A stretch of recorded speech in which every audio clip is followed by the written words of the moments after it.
प्रियंका, बातमीपत्राच्या सुरुवातीलाच एक ब्रेकिंग न्यूज समोर येते। परवडणाऱ्या किमतीमध्ये घर देण्याच्या पोकळ घोषणा करणारी म्हाडा गोरगरिबांची नसल्याचं पुन्हा एकदा स्पष्ट झालंय। हातावर पोट असलेल्या मुंबईकरांना घर हवे असल्यास त्यासाठी तब्बल 1 ते 1.5 करोड रुपये मोजावे लागणार आहेत। गतवर्षी घराच्या किमती कमी करण्याचं आश्वासन म्हाडाने दिलं होतं। यंदाच्या लॉटरीमध्ये अत्यल्प गटाच्या किमती 50 लाख तर अल्प गटातील मुंबईकरांच्या घराच्या किमती कोट्यावधीहून अधिक आहेत। ही घरं घेण्यासाठी अर्जदारांना कोट्यावधी रुपयांची जुळवाजुळव करावी लागते। पण तुटपुंज पगार आणि कोट्यावधींचं घर हे गणित सोडवण्यामध्ये सर्वसामान्य मराठी माणसाला अशक्य जाणार आहे।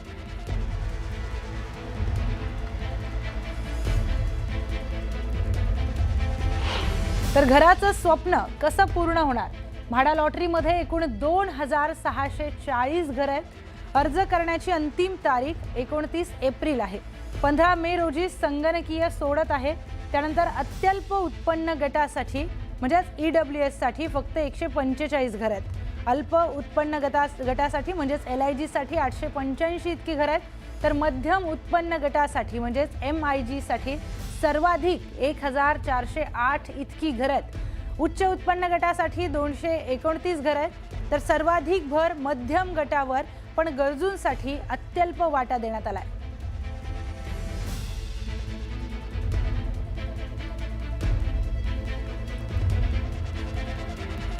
तर परवडणारी घरं कागदावरच आहेत का असा प्रश्न उपस्थित होतोय।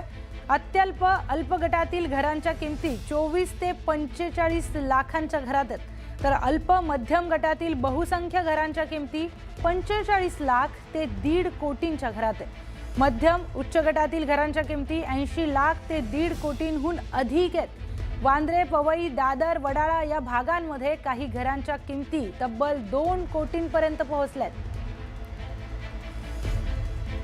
तर घरांच्या स्वप्नांचं आर्थिक ओझं नेमकं किती आहे? घर घेण्यासाठी बहुतांश नागरिकांना कर्ज घ्यावं लागतंय। म्हाडाच्या घरांसाठी बँक कर्जाचं गणित सर्वसामान्यांसाठी जड जात आहे। 40 लाख कर्जावर दरमहा अंदाजे 30,000चा EMI येतोय। 70 लाख कर्जांवर दरमहा सुमारे 50 ते 55,000चा EMI येतोय। तर 1 कोटी कर्जावर दरमहा सुमारे 80,000पर्यंत EMI येतोय। वार्षिक 6 ते 12 लाख उत्पन्न असलेल्या कुटुंबासाठी आर्थिक बोजा हा निर्माण होतोय।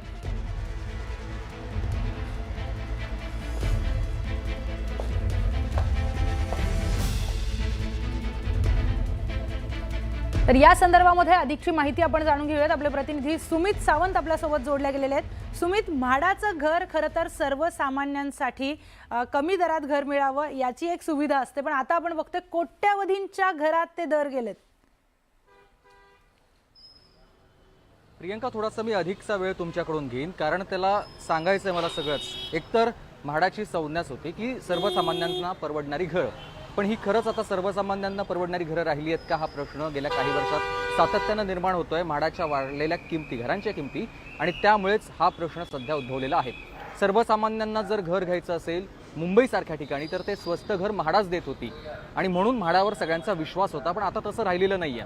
खाजगी बिल्डर ज्या किमतींना घरं विकतायत अगदी त्याच पद्धतीनं, काही थोड्या भाव प्रमाणामध्ये थोडं किंमत कमी झाली असेल, पण तसं नाही। आता अल्प उत्पन्न गट म्हणजे ज्यांचं इन्कम, वार्षिक इन्कम हे 6 लाखाच्या खाली आहे, अशा लोकांसाठी केवळ 145 घरं एवढ्या घरांमधून, आणि त्या व्यतिरिक्त इतर सगळ्या मध्यम उत्पन्न गटासाठीचीच घरं अधिक आहेत। दुसरा भाग आणखी अत्यल्प झाले हे, आणि अल्प उत्पन्न गटासाठीची जरा घरं थोडी जास्त आहेत, पण त्याच्या किमती काय आहेत? जर तुमचं वार्षिक उत्पन्न हे 6 लाख ते 9 लाखाच्या दरम्यान असेल तर तुम्हाला बँक लोन किती देईल? साधारणतः 60 लाख, 40 लाख ते 60 लाख, आणि एवढं जर लोन तुम्हाला मिळणार असेल तर त्याच दरम्यान तुम्हाला घरही मिळायला हवं।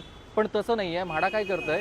म्हाडानं ही जी घरं दिलेली आहेत, या घरांमध्ये अल्प उत्पन्न गटासाठीची घरं, त्याच्या किमती 1,19 लाख, 1,25 लाख, 1,30 लाख अशा पद्धतीनं ह्या किमती त्यांनी दिलेल्या आहेत।